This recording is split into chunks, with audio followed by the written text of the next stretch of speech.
ये बात काफ़ी पुरानी नहीं है। ये बात तब की है जब अयोध्या का फैसला आने वाला था। कानपुर में दंगों के डर से कानपुर बंद था। हर कोई किसी न किसी तरह से अपनी छुट्टी के मज़े ले रहा था। मेरे पड़ोस में रहने वाले एक चाचा जी अक्सर अपनी छुट्टी गंगा किनारे व्यतीत करते थे। मछलियों के बड़े शौकीन थे, इसलिए अक्सर छुट्टी के दिन मछलियाँ पकड़ने गंगा किनारे चले जाया करते थे। कभी कम तो कभी ज़्यादा, मगर मछली पकड़ने में उस्ताद थे। उस दिन उन्होंने अपना दिन का खाना निपटाया और फिर अपनी पत्नी यानी कि चाची जी से मसाला पीस कर रखने को कहा और चले गए गंगा किनारे मछली पकड़ने। जैसा मैंने आप सबको बताया कि वे अक्सर मछली पकड़ने जाते थे, लेकिन उस दिन कुछ अलग ही हुआ। वो मछली पकड़ने के लिए अक्सर गंगा बैराज जाया करते थे, लेकिन कानपुर में उस दिन कर्फ्यू जैसा माहौल था, जिसके चलते उन्हें वहाँ तक जाना उचित नहीं लगा, क्योंकि कोई भी सवारी मिलना मुश्किल था। इसलिए आज वो शुक्लागंज की तरफ जाने वाले गंगा पुल के नीचे मछली पकड़ने चले गए। दोपहर के कोई 2:30 बजे के वक्त था। वो अपनी ही धुन में मस्त गुनगुनाते हुए मछलियाँ पकड़ने में व्यस्त थे, लेकिन 45 मिनट के बाद भी एक भी मछली हाथ नहीं लगी। लेकिन हर मछली पकड़ने वाले में सब्र का सैलाब जरूर होता है।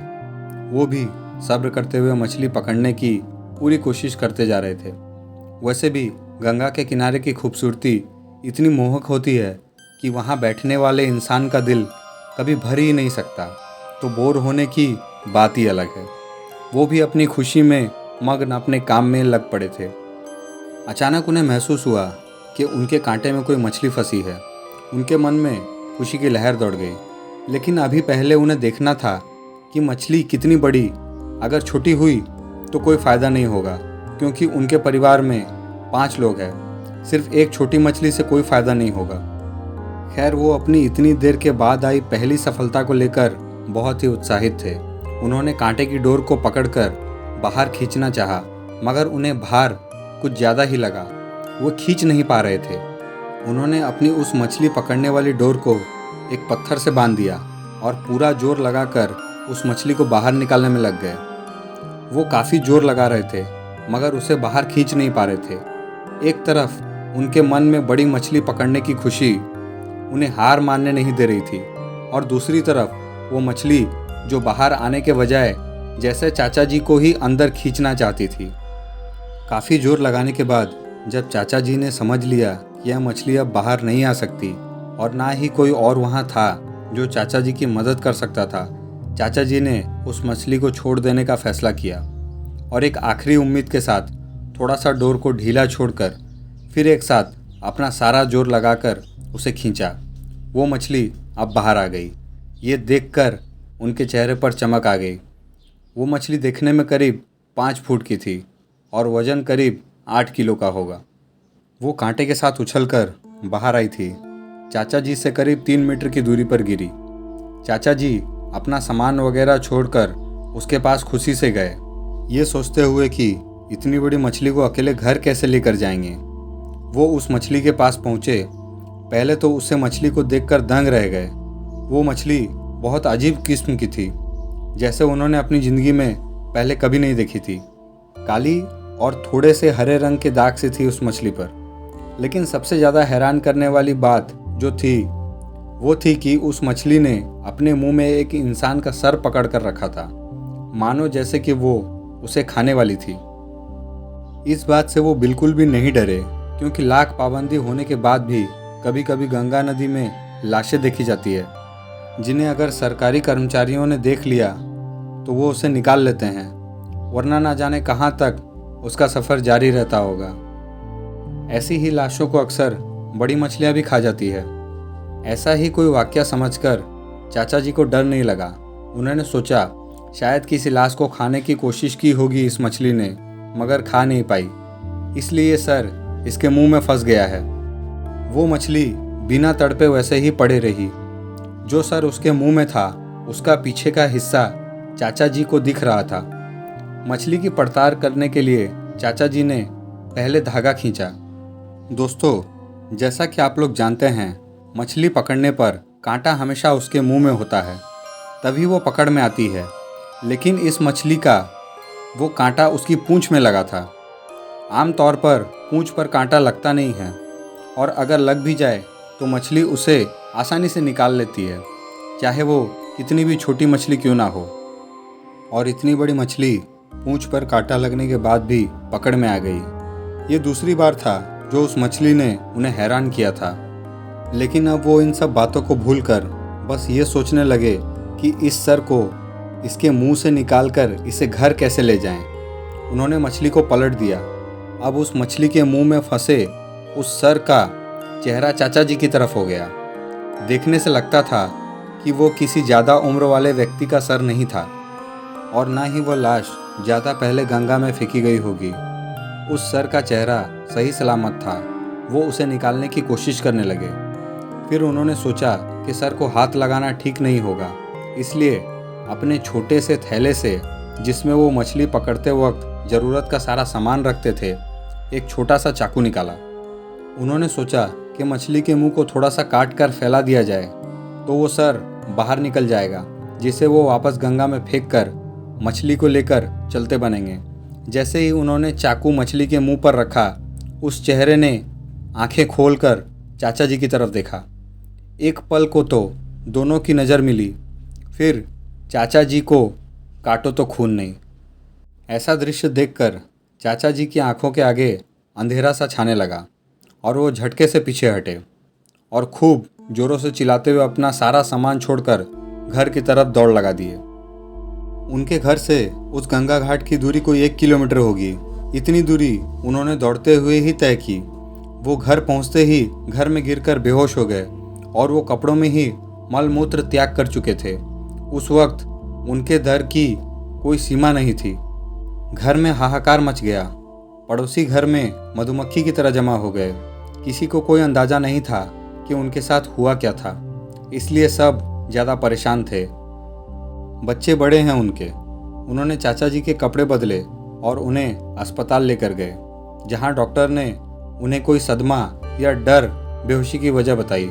ये सुनकर सब हैरान थे कि सदमा या डर किस बात का लगा उन्हें, और सब मिलकर केवल उनके होश में आने का ही इंतजार कर रहे थे। करीब 5 घंटे बाद उन्हें होश आया। खुद को सुरक्षित महसूस करने के बाद उन्होंने थोड़ी राहत की सांस ली। फिर सारा वाकया उन्होंने अपनी पत्नी और बड़े बेटे को बता दिया। किसी के लिए भी विश्वास करना मुश्किल था, लेकिन चाचा जी की हालत उस घटना की सच्चाई को साबित कर रही थी। चाचा अब डर से उभर गए थे, मगर उन्हें जोरों का बुखार आया था। अस्पताल में सारे डॉक्टर पूरी कोशिश करने में लगे थे, मगर बुखार कोई कम ही नहीं हो रहा था। काफ़ी कोशिश के बाद जब उनकी हालत में कोई सुधार नहीं आया तो उनके बड़े बेटे ने तांत्रिक का सहारा लेने का फैसला किया। न जाने कहाँ से ढूंढ कर वो एक तांत्रिक को लेकर आया। देखने में वो एक साधारण आदमी जैसा लगता था। कोई खास बात उसमें दिखाई नहीं दे रही थी, मगर उसके काम अचूक थे। वह सुबह अस्पताल में आया और थोड़ी देर चाचा जी से बात की और फिर चला गया। शाम को वो दोबारा आया और फिर उसने जो बताया वो सच में चौंकाने वाला था। उसने बताया कि चाचा जी जब मछली पकड़ने गए थे तो उस समय वहाँ उन्हें कोई नहीं मिला था, ना कोई मछुआरा, ना कोई नाव, ना कोई मल्ला, क्योंकि सब इस बात को जानते हैं, गंगा हो या यमुना या फिर कोई और भी नदी, हर नदी के किनारे पर घटवार होते हैं। कोई बहुत सौम्य व्यवहार वाले तो कोई अत्यंत कठोर। ये इन नदी के किनारों के रक्षक होते हैं। जरूरी नहीं एक ही रक्षक हर वक्त किनारों की रक्षा करता हो। ये घटवार कई सारे होते हैं। हर किसी का वक्त होता है, दिन के किस पहर किसको रक्षा करनी है। एक व्यवस्थित तरह से सब कुछ तय होता है। जो लोग अक्सर डूब कर मरते हैं या अकाल मौत मरते हैं और घाट पर उनका संस्कार किया जाता है, उन सबकी आत्माओं और मल्लाओं के भोग से ये और भी शक्तिशाली हो जाते हैं। ये एक उन्मुक्त शक्ति होते हैं। कोई तांत्रिक इनसे टकराता नहीं। अगर ये किसी पर नाराज भी होते हैं तो तांत्रिक केवल इन्हें खुश करके ही इनका साया हटा पाते हैं। अगर किसी पर ज़्यादा नाराज हो जाएं तो उसे अगली सांस लेने का मौका भी न दें, और अगर किसी पर खुश हो जाएं तो वे जिंदगी भर उनकी रक्षा करते हैं। नाव वाले मल्ला इन्हीं की पूजा करते हैं और इनके आशीर्वाद और कृपा के बाद ही वे अपनी नाव नदियों में उतारते हैं, जिससे उनकी नाव बड़ी से बड़ी लहरों से भी बच निकलती है। ये अक्सर चिलम, लंगोट, खड़ाऊ और सफ़ेद मिठाई का भोग लेते हैं। इनकी हद में भूत प्रेत तो क्या, देवता भी नहीं आ पाते। हमेशा किसी भी नदी के तट पर नदी में नहाने से पहले घटवार बाबा की जय बोलकर पहले नदी के पैर छूने चाहिए, फिर नहाना चाहिए। ऐसा आज भी घाटों पंडित और महंत बताते हैं। चाचा जी के साथ भी कुछ ऐसा ही हुआ था। जिस वक्त वो मछली पकड़ने गए थे, वो वक्त वहाँ एक शक्तिशाली परंतु एकांत पसंद घटवार का वक्त था। वो मछली और वो सर उस घटवार ने तुम्हें डराने और उस वक्त पर वहाँ ना आने के लिए दिखाया था। उस तांत्रिक ने बताया कि वो घटवार उन पर नाराज नहीं है, केवल उन्हें डरवाना चाहता था और उसी डर की वजह से उन्हें बुखार आ रहा था। फिर तांत्रिक ने चाचा जी को अस्पताल से छुट्टी लेने की सलाह दी और कुछ भोग के साथ चाचा जी को उसी समय पर जिस वक्त वो मछली पकड़ने गए थे वहाँ अकेले जाने को कहा। वहाँ जाकर वो भोग अर्पण करे और घटवार से क्षमा प्रार्थना करे। चाचा जी इस बात से और भी ज़्यादा डर गए थे, मगर ठीक होने के लिए उन्हें ये करना जरूरी भी था। अगले दिन चाचा जी उसी समय पर सारा बताया गया सामान लेकर वहाँ गए और जल्दी जल्दी क्षमा याचना की और तेजी से वापस अपने घर की ओर लौट आए। उसके बाद उनका बुखार भी उतर गया और उन्होंने दोबारा उस समय पर वहाँ ना जाने का निश्चय किया। दोस्तों, घटवार बाबा की इस घटना की पुष्टि के लिए मैंने अपने गुरुजी और अपने कुछ जानकारों से भी पूछताछ की। उन्होंने भी इस बात की पुष्टि की और मुझे सबूत के तौर पर उदाहरण भी दिए। जैसे कि वहाँ मौजूद एक पेड़ जिसकी जड़ आधे से ज़्यादा ज़मीन से बाहर है और वो पेड़ गिरा हुआ प्रतीत होता है। उसकी डालें गंगा नदी के पानी को छूती हुई है। जो कोई भी उसे पहली बार देखता है उसे इस बात का अचंभा अवश्य होता है कि ये पेड़ तो लगभग गिरा हुआ है, तो फिर हरा कैसे दिखता है। इसे तो सूख जाना चाहिए, लेकिन वो हरा सिर्फ वहाँ मौजूद घटवार बाबा की कृपा से है। घटवार बाबा की कृपा की और भी घटनाएं प्रचलित है जो किसी बात की पुष्टि की मोहताज नहीं है। घटवार दुष्टों को सजा भी देते हैं और मजबूरों की मदद भी करते हैं। दोस्तों, यह कहानी यहीं समाप्त होती है। कहानी अच्छी लगे तो चैनल को लाइक, शेयर, सब्सक्राइब जरूर करें।